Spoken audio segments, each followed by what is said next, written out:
नींव रखने वालों की गीत। यह गीत एक बहुत ही खूबसूरत कविता है, गिरिजा कुमार माथुर द्वारा रचित। जीवन में हमें हमेशा कंगूरा ही दिखाई देता है, पीक, चोटियाँ, लेकिन किसी भवन के कंगूरे की खूबसूरती की सराहना करने वाले ये नहीं सोचते हैं कि उस भवन का मजबूती, उस भवन की खूबसूरती निर्भर होती है किस पर? उस भवन के नींव पर, जिसे हम इंग्लिश में फाउंडेशन कहते हैं। तो नींव रखने वालों का गीत, गीत या कविता भवन की खूबसूरती नहीं, बल्कि भवन के नींव की गाथा का गुणगान करती है। जैसे उदाहरण में ले लो, आप जीवन में कुछ बनना चाहते हैं और बनने के लिए आप कठोर परिश्रम कर रहे हैं। रात-रात जाग-जाग कर परिश्रम कर रहे हैं। अपने सारे शौक, खुशियों को आपने त्याग दिया है। तो ये एक तरह से आपने फाउंडेशन रखा है अपना। आपने एक तरह से नींव रखा है, अपने भविष्य को मजबूती देने के लिए। इसी नींव पर टिका है आपका भविष्य। कविता की व्याख्या करने के पहले आइए हम लोग गिरिजा कुमार माथुर के बारे में थोड़ी बात कर लें। गिरिजा कुमार माथुर का जन्म 22 अगस्त 1919 को अशोकनगर, जो कि मध्य प्रदेश में है, वहाँ हुआ था। उनका जन्म एक मिडिल क्लास फैमिली में हुआ। पिताजी देवी चरण माथुर स्कूल टीचर थे और माताजी लक्ष्मी देवी भी काफ़ी पढ़ी-लिखी महिला थी। माथुर जी के घर पर शिक्षा का खूबसूरत सा वातावरण था। पिताजी देवी चरण माथुर दोहों के रूप में और सवैयों के रूप में खुद भी कविताएँ लिखते थे। काव्य यानी कविताएँ और संगीत के प्रति प्रेम माथुर जी को अपने पैतृक संस्कार यानी पिताजी के संस्कार से ही मिल गया। उन्होंने सन 1938 में लखनऊ से अंग्रेजी में एमए किया और उसके उपरांत एलएलबी किया, यानी वकालत भी की इन्होंने। फिर दिल्ली में जाकर शकुंद माथुर नाम की महिला से इन्होंने विवाह किया। शकुंद माथुर भी बहुत खुले विचारधारा की महिला थी, बोल्ड लेडी।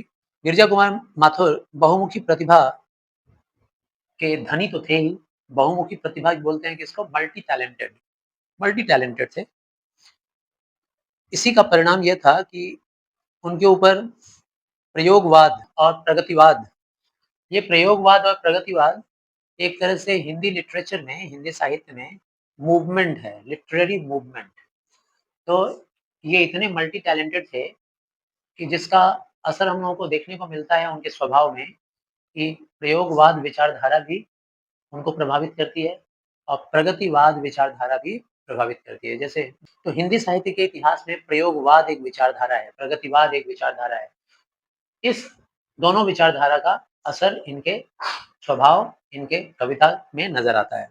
10 जनवरी 1994 को नई दिल्ली में गिरिजा कुमार माथुर का निधन हुआ। आइए हम लोग अब कविता की व्याख्या की ओर चलें। नींव रखने वालों का गीत। माथे पर न रखो हाथ, जरा कुछ और तपने दो। यह कविता उन लोगों को प्रेरित करने के लिए है जो लोग अपने जीवन में कुछ बनना चाहते हैं और कुछ बड़ा बनने के लिए, अपने सपने को साकार करने के लिए एक बहुत ही मजबूत नींव रखते हैं अपने जीवन में, जीवन के शुरुआती दिनों में। कवि कहते हैं माथे पर न रखो हाथ। माथे पर हाथ रखना ये एक तरह का सिंबल है, सूचक है चिंता व्यक्त करना। ऐसे करके अगर बैठ जाएँ हम लोग, तो ये किस बात का सूचक है? बड़ी चिंता में हैं। चिंता में ना रहो, ज़रा कुछ और तपने दो। किसे तपने दो? खुद को और तपाओ। जब हम लोग कोई भवन का निर्माण करते हैं और नींव जब डालते हैं बिल्डिंग का, मिट्टी खोद कर बहुत ही गहराई में, तो वो ईंट सबसे मजबूत होनी चाहिए।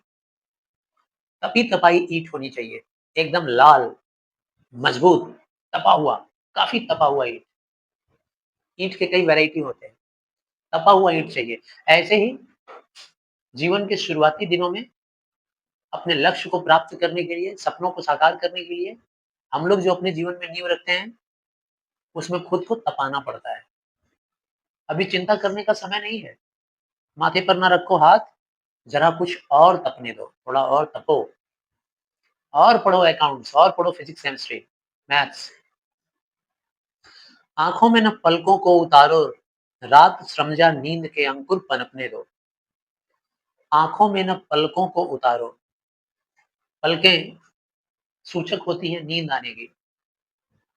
जब हमें नींद आती है तो हमारी पलकें भारी होने लगती हैं, पलकें भारी होने लगती हैं, है ना? और नींद जब नहीं आती है, हम लोग फुर्तीला महसूस करते हैं तो पलकें तनी रहती हैं। तो आँखों में ना पलकों को उतारो, आँखों में पलकों को उतारने का तात्पर्य नींद अगर आ रही है तो भगाओ, नींद ना आने दो। रात श्रमजा नींद के अंकुर पनपने दो। श्रमजा एक बहुत सुंदर वर्ड है हिंदी का। श्रमजा यानी कि श्रम के फलस्वरूप, श्रम के परिणाम स्वरूप, श्रम यानी कि मेहनत। एक होती है नींद जो बिना मेहनत के ही आती हो और एक नींद होती है वो जो हम मेहनत किए हों और उसके परिणाम में नींद आ रही हो। उस नींद को कहते हैं श्रमजा। तो आँखों में पलकों को ना उतारो, मतलब अपने पलकों को भारी ना होने दो। नींद अगर आ रही है तो उसे अभी भगाओ, क्योंकि तुम्हें अभी अपने आप को तपाना है। श्रमजा नींद के अंकुर पनपने दो और श्रम की वजह से बहुत कठोर परिश्रम कर लेंगे जब, उसके बाद जब नींद आएगी, उस नींद को ग्रहण करो, उस नींद का आनंद लो, उसके अंकुर अभी पनपने दो। अंकुर आप जानते होंगे, जैसे आप लोग स्प्राउटेड चना देखते होंगे। जब चना थोड़ा छोड़ देते हैं हम लोग, एक दिन पुराना हो जाता है तो वो स्प्राउटेड हो जाता है, अंकुरित हो जाता है। उसमें सफ़ेद-सफ़ेद रेशे निकल आते हैं, फाइबर्स। दाल में, इन सब में अंकुरित होने की वजह से सफ़ेद रेशे निकल आते हैं। तो वो किस बात का सिंबल है कि अब शुरुआत हो रहा है। अंकुरित हो रहा है मतलब शुरुआत हो रहा है। तो श्रमजा नींद के अंकुर को अभी पनपने दो, यानी अभी तुम्हारे अंदर जो नींद आने वाला है ना, श्रम की वजह से जो नींद आने वाला है, अभी उसका भोग करने के बारे में ना सोचो, अभी उसको पनपने दो और पनपने दो। पनपना मतलब उसको और थोड़ा टाइम दो, थोड़ा और फ्लरिश करने का मौका दो। जब पूरी तरफ से वो पनप जाएगा, तब वो अच्छी नींद आएगी और तब आनंद करना। तात्पर्य, जब तुम कड़ी मेहनत कर लोगे, तुम्हारे सपने साकार हो जाएँगे, जीवन में तुम कुछ अच्छा कर लोगे, कुछ मकाम हासिल कर लोगे, तब उस नींद का आनंद लेना। अभी पनपने दो उस नींद को। हुई हैं आँखें लाल, इन्हें थोड़ा और जलने दो। आँखें तो तुम्हारी लाल हो गई हैं, ठीक है? क्यों लाल हो गई हैं? कड़ी मेहनत करके। जब हम लोग कड़ी मेहनत करते हैं, तो ये नहीं देखते हैं कि रात के कितने बजे हैं। काम जब तक पूरा ना हो जाए, कल की परीक्षा की पूरी तैयारी जब तक ना हो जाए, तब तक हम लोग पढ़ते जाते हैं, चाहे रात के 2 बज जाएँ, चाहे 3 बज जाएँ। पलकें भारी हो रही होती हैं, हम लोग नहीं सोते हैं, आँखें लाल हो जाती हैं। इन्हें थोड़ा और जलने दो। यही तो नींव है ना, आप अपनी नींव को मजबूत करो, थोड़ा और आँखों को जलने दो।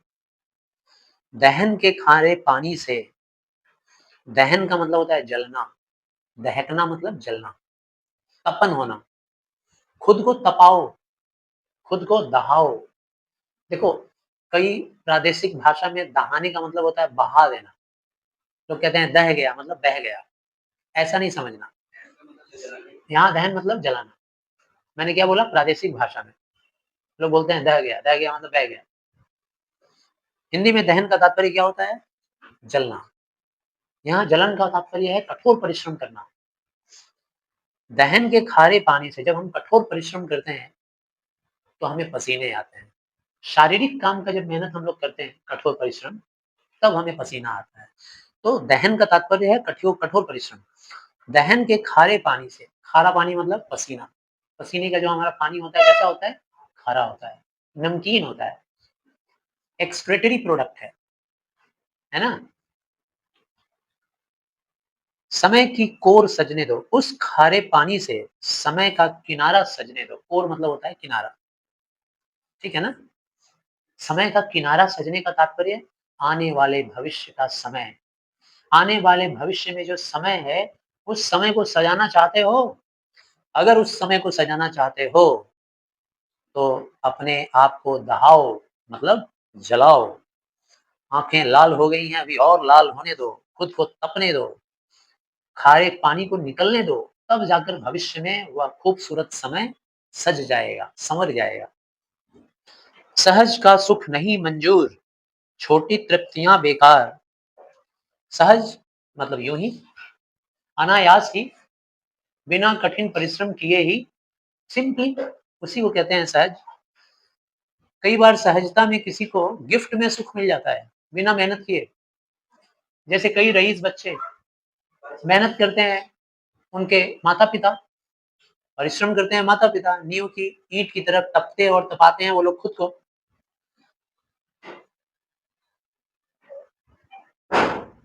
और वो जो वेल्थ क्रिएट करते हैं, उस वेल्थ का भोग कौन करता है? उनके बच्चे। तो सहज का सुख नहीं मंजूर। कवि कहते हैं कि आप ये तय कर लो कि आपको सहज का सुख मंजूर नहीं होना चाहिए। छोटी तृप्तियाँ बेकार।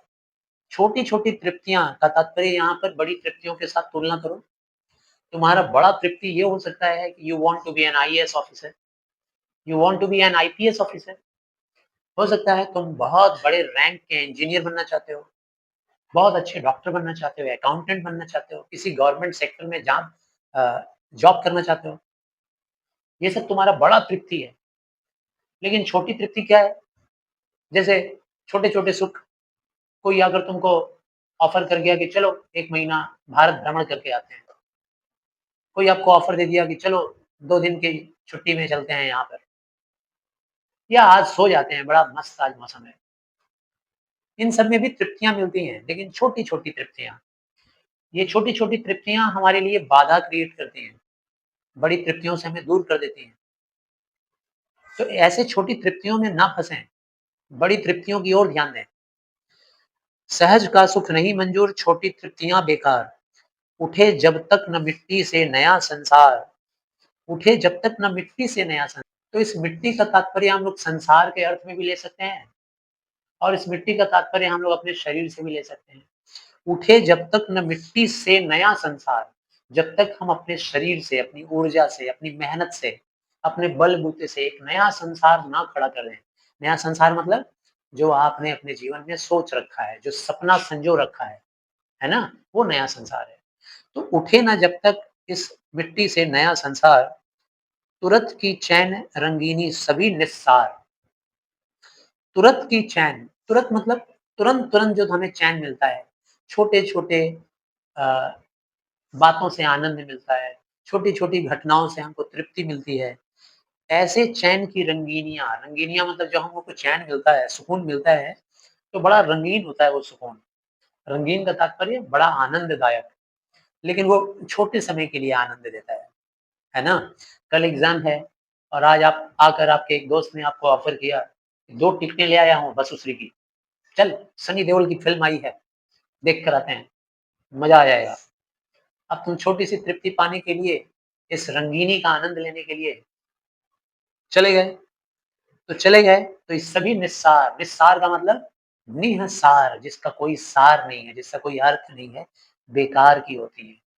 ये छोटी-छोटी रंगीनियाँ, छोटे-छोटे आनंद बेकार के होते हैं, क्योंकि ये हमें बड़े आनंद और बड़े मकाम को हासिल करने से रोकते हैं। यही तो हुआ नींव बनाना, फाउंडेशन बनाना। तो नींव रखने वालों का गीत है। मिलाना खींच, छोटी डोर के 2 छोर, लगाना गाँठ मुश्किल है। मिलाना खींच, छोटी डोर के 2 छोर। कोई डोर अगर हो, कल्पना कर लो कोई डोर है, बहुत छोटी-सी है अगर वो डोर, उसके दोनों छोरों को इकट्ठा कर पाओगे आप अपनी मोटी उँगलियों से? बड़ा डोर अगर रहेगा, तो उसका एक छोर, दूसरा छोर भी ऐसे पा जाओगे और वहाँ गाँठ लगा दोगे, है ना? लेकिन अगर इतनी सी डोर हो, छोटी-सी, अब उसका दोनों छोर किनारे ले आना है और ले आकर उसमें गाँठ बाँधना है। मोटी-मोटी हमारी उँगलियाँ हैं, तो कैसे हम लोग बाँधेंगे? ये संभव नहीं होता है। लगाना गाँठ मुश्किल है। किसी की पहन कर उतरन, समझना पा लिया त्रिभुवन, मुलम्मा भुला हुआ छल है। देखो यहाँ पर ऐसे-ऐसे उदाहरण दिए हैं आपको समझाने के लिए, प्रेरित करने के लिए कि आप सीख सको कि कौन-सी चीज़ आपके अपने जीवन में आपके सुंदर भविष्य के निर्माण के लिए जो आप नींव रखना चाह रहे हो, उसमें कौन-कौन सी बाधा बन सकती हैं चीज़ें। तो पहला उदाहरण उन्होंने दिया है कि छोटे डोर का 2 किनारा मिलाकर जिस तरीके से मुश्किल हो जाता है ना गाँठ बाँधना, ऐसे ही आप अपने जीवन में छोटे-छोटे विजय प्राप्त करके या छोटे-छोटे मकसद को प्राप्त करके आप बड़े मकसद को, यानी गाँठ बनाना बड़ा मकसद की तरफ संकेत किया गया है। बड़ा मकसद नहीं हासिल कर सकते और आप बड़े मकसद के लिए नींव मजबूत नहीं बना सकते। जैसे किसी की पहन कर उतरन, समझना पा लिया त्रिभुवन। किसी की पहन कर उतरन, अब भई पहना हुआ कपड़ा उतरन कहलाता है। हैं? आपने जो पहन रखा है, आप उसे अगले दिन उतारेंगे और कोई उसको पहन लेगा, तो आपका उतरन पहन लिया, तात्पर्य दूसरे का नकल। आपको मेधावी बनना है कैसे? टैलेंटेड बनना है कैसे? अपने श्रम से। आप अपने श्रम से टैलेंटेड बन सकते हो, किसी का नकल करके नहीं। आपने किसी की बैटिंग स्टाइल चुरा ली, किसी की बॉलिंग स्टाइल चुरा ली, किसी के गाने का आवाज़ चुरा लिया, नकल करके, मिमिक्री करके, तो ये आपका सफलता नहीं है। आप ना सोचो कि आपको मिल गया त्रिभुवन, तीनों लोकों का राज। त्रिभुवन मतलब तीनों लोक, है ना? नहीं मिलना है आपको सफलता, इसे सफलता नहीं कहते हैं। सचमुच की सफलता कौन-सी होगी? जिसमें आप प्रयत्नशील रहेंगे, जिसमें आप कार्यरत रहेंगे, मेहनत करेंगे। किसी की पहनन किसी की पहन कर उतरन, किसी का उतरा हुआ पहनकर समझना पा लिया त्रिभुवन, अगर तुम ये समझते हो कि तुमको त्रिभुवन मिल गया, तो वह मुलम्मा है। मुलम्मा मतलब वो कोटिंग है, लेयर है। समझ लो कि आपने अपने ऊपर एक लेयर लगा लिया है, दिखावा है वो। जैसे शेर की खाल में भेड़िया, बचपन में हम लोग कहानी पढ़े हैं, ठीक है ना? गधे ने एक बार ऐसे ही रंग लगा लिया था अपने शरीर पर, तो वो तो गधा ही है अंदर से, ऊपर से रंग लगा लिया है, डरावना किसी जीव-जंतु का। तो वो भी मुलम्मा है। अगर हम ऐसा करते हैं तो मुलम्मा है, भुलावा यानी कि छल है, मतलब कपट है, धोखा है, दिखावा है। छल है, छल यानी कि धोखा है। क्या धोखा है समझ में आया? किसी की उतरन पहनकर ये महसूस करना कि मैंने त्रिभुवन पा लिया, मैंने तो जग जीत लिया, हम तो सब हासिल कर लिए।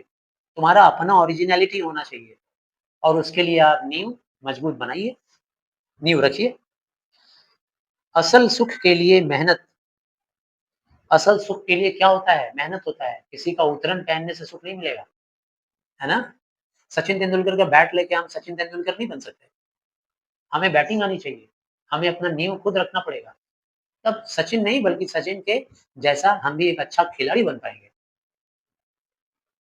पसीने से बनेगा पथ, थकन है खींचने की, इसलिए छूट जाएगा क्या राह में ही सूर्य निर्मित रथ। पसीने से बनेगा पथ, पसीने से ही, जैसे ऊपर हम लोगों ने पसीने का एक उदाहरण लिया था कि खारा जो पसीना है, वही हमें मजबूती देता है, वही हमें कठोर और मजबूत बनाता है भविष्य के लिए। हमारी मेहनत ही हमें मजबूत बनाती है।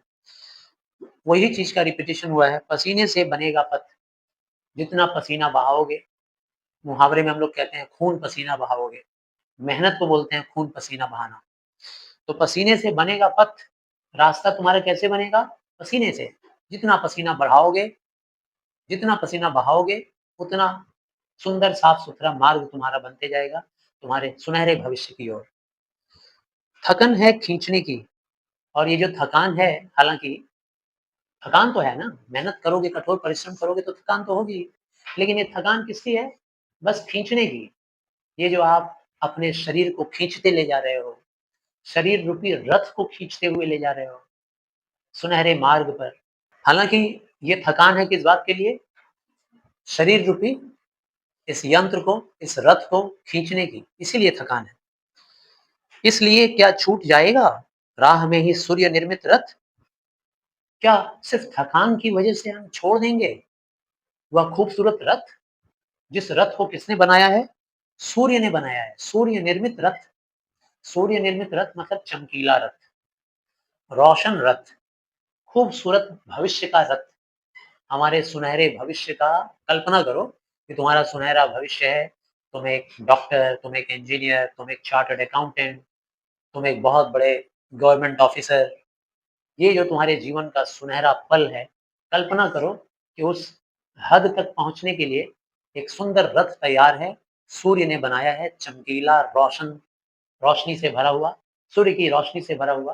तो क्या वो सुनहरा रथ सिर्फ़ इसलिए हम रोक देंगे कि हम मार्ग में थक गए हैं?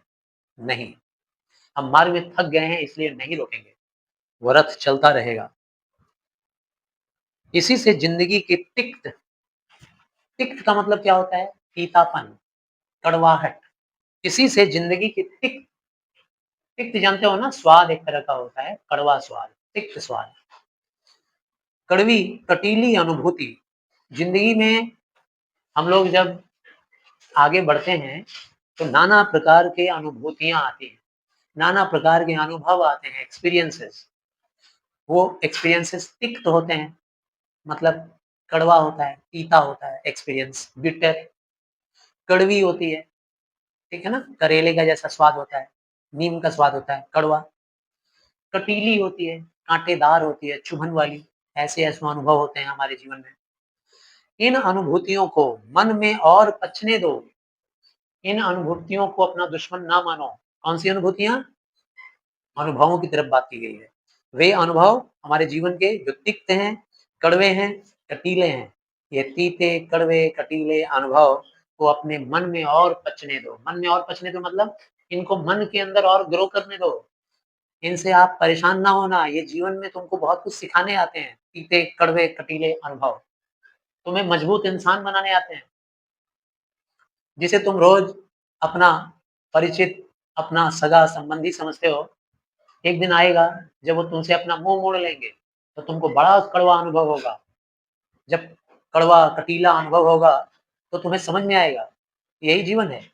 उसे अपने मन में और पचने दो मतलब उसे मन के अंदर संजो के रखो, ताकि तुम मजबूत बन पाओ, ताकि तुम अपने जीवन में कठोर बन पाओ, डिसिसिव बन पाओ, निर्णायक फैसला लेने के काबिल बन पाओ और एक सुंदर भविष्य के नींव का निर्माण कर सको। हमारे दर्द, दुःख, संघर्ष की मजबूत छाती पर नई पीढ़ी संवरने दो और अपने दर्द भरे, अपने दुःख भरे, अपने संघर्ष भरे मजबूत छाती पर, पूरे शरीर का सबसे मजबूत हिस्सा क्या होता है? छाती, ठीक है ना? इसी पर हम लोग सारा वज़न उठाते हैं। तो इसी मजबूत छाती पर अपने दर्द, अपने दुःख, अपने संघर्ष की कहानी को सँवारो। इतना सुंदर कहानी बनाओ दर्द और दुःख की और संघर्षों की कि नई पीढ़ी जब आए तो तुम्हारे दुःख, तुम्हारे दर्द, तुम्हारे संघर्ष को देखकर वह प्रेरणा पाए, वह सीखे और तुम नई पीढ़ी के लिए भी एक सुंदर भविष्य का नींव का निर्माण करो। आशा करता हूँ कविता समझ में आई। धन्यवाद।